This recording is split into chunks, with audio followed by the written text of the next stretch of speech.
Tariki ya 8 Gicurasi 2025 saa 11:12 za nimugoroba mu isaha y'i Vatikani hatangajwe itorwa rya Papa mushya.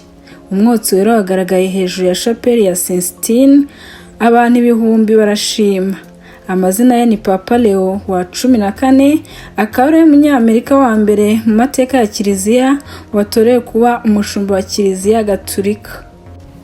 Amateka mashya muri Kiliziya Gatolika. Tariki ya 8 Gicurasi 2025 hatowe Papa mushya uzwi ku izina rya Papa Leo wa 14, akaba ari umunyamerika wa mbere mu mateka ya Kiliziya Gatolika watorewe kuyobora abakirisitu barenga 1,400,000 ku isi.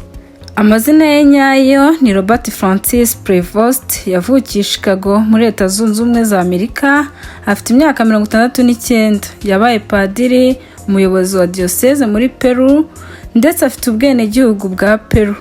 Yamenyekanye cyane muri Vatican ubwo yagirirwaga umuyobozi wa dicaster ishinzwe abepiskopi mu 2023.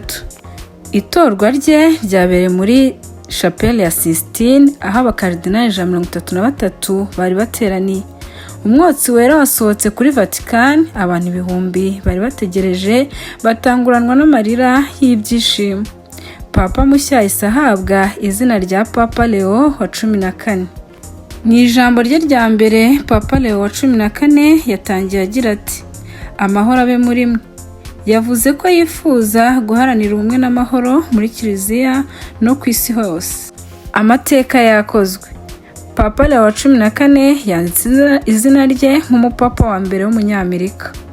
Ese wumva iki ari igihe cy'impinduka mu buyobozi bwa Kiliziya? Dusangiza igitekerezo cyawe mu gice cyo gutanga ibitekerezo. Nucikwe n'andi makuru akomeye nk'aya, nakubwira ngo kora subscribe, like, share na comment kugira ngo ujye ubasha kubana natwe mu bintu byose tugenda ducisha kuri Father Family. Yari Keza Benigne nk'ibisanzwe.